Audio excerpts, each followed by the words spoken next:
GTA 3. I love GTA 3. Just look at it. Mwah, mwah. You rob a bank, you get shot in the face, you see a bridge blow up. His hands are all messed up, so you better drive, brother. It's amazing, totally perfect. That's it. That's the review. Old stuff is the best stuff.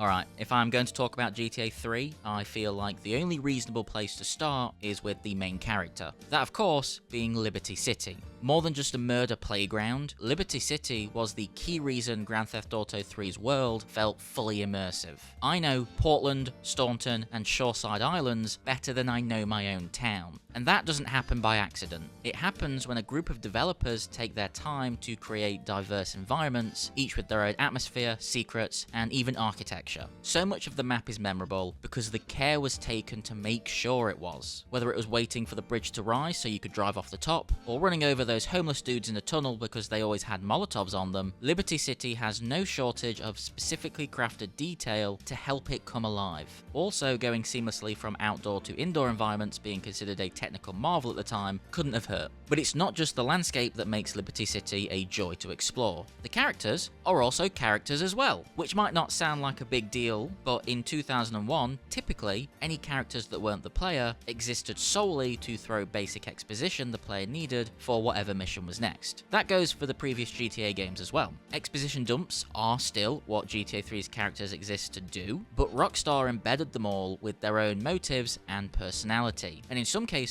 to a somewhat lesser degree, story arcs. Our protagonist, Claude, is very much the blank slate of a black jacket that most games use to let the player imagine themselves taking the lead role. The same, however, can't be said of icons like Luigi, the half-pimp, half-nightclub owner, or Ray, the corrupt cop who always wants to meet in a dingy public bathroom for privacy, although as a kid I thought it was because he had the shits all the time. Could be both, to be honest. And we can't forget my personal favourite, Curly Bob.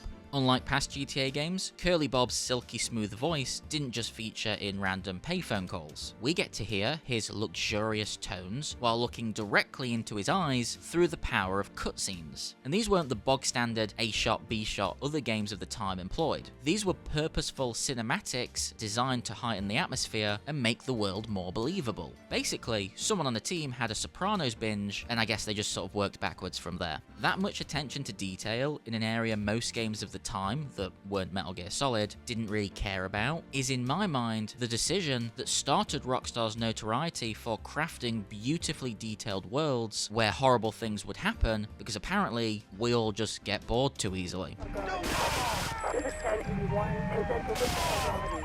Every subsequent Grand Theft Auto, both Red Dead's and even Bully, all stuck with GTA 3's tried and tested story design because it works really fucking well. Later entries might have grander stories and larger maps, but without GTA 3, Nico and his cousin couldn't go bowling because a quality character realized in such an immersive way probably wouldn't exist. Technically, they still don't exist, they're not real, but you get the point. Rockstar showed a clear understanding of contemporary issues and masterfully found a way to take the piss out of them. The game happily takes on heavy topics like trigger-happy cops, gun control, child abuse, and British people, which could have easily slipped into try-hard postal territory, but doesn't because they also understand when to demonstrate nuance. Usually. Money, no problem.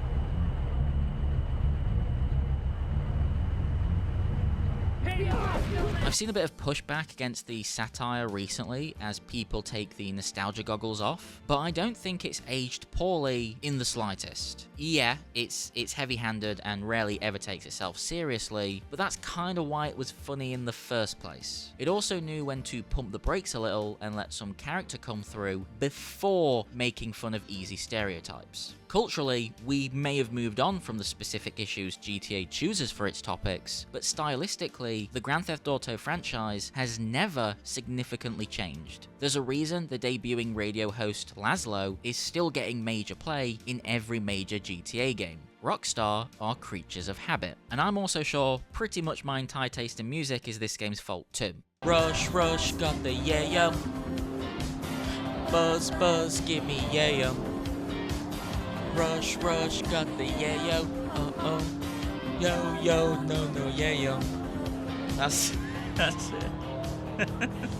I've gone on about the story a lot, but I think it's always been painfully clear that despite the series' love for cutscenes, its true passion is sandbox gameplay. And just like the narrative design, GTA 3's gameplay is still the foundation for basically every single Rockstar release that came after it. Which is fair, because if it ain't broke, keep using it. And this really isn't broken. Even now, the game's side content is surprisingly varied and replayable for a collection of activities that always involve either driving here or shooting there. Usually both, and sometimes at the same time. The driving is still great, while the handling of each car is basically speedy, not so speedy, but still sort of quick, or snail on four wheels. The selection is hefty, and through some fantastic sound design, they still all have their own distinct feel. Seriously, I am the furthest thing from a car person. To me, the name of every car is whatever colour it is. But to this day, I can tell when a BF injection is going by from the hum of the engine alone.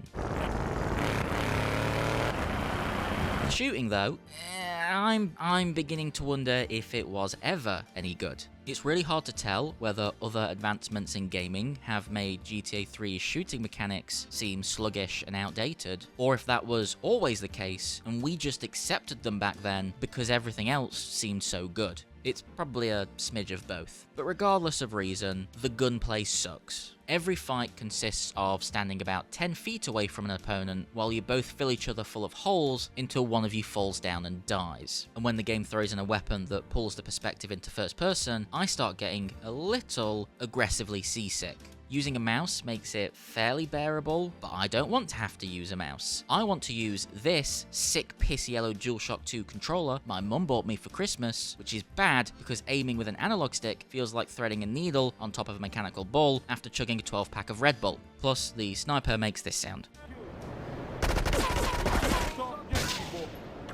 And I don't know whether that's good or bad.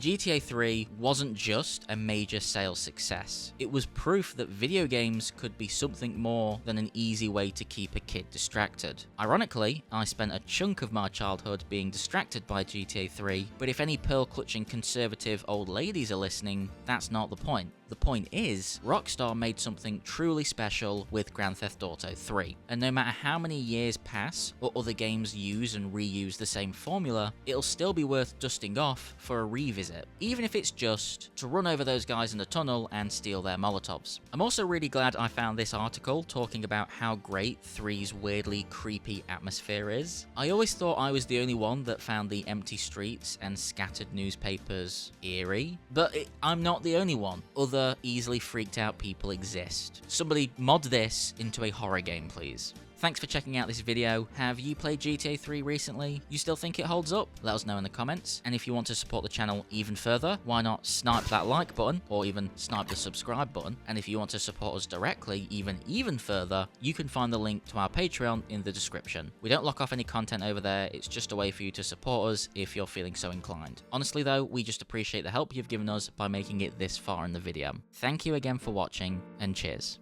In the past, there's been some criticism about our workers. That's why I'm here at one of the Eris factories so you can meet some of them. Excuse me, sir. Do you enjoy your job here? It's fun. We get to play with knives.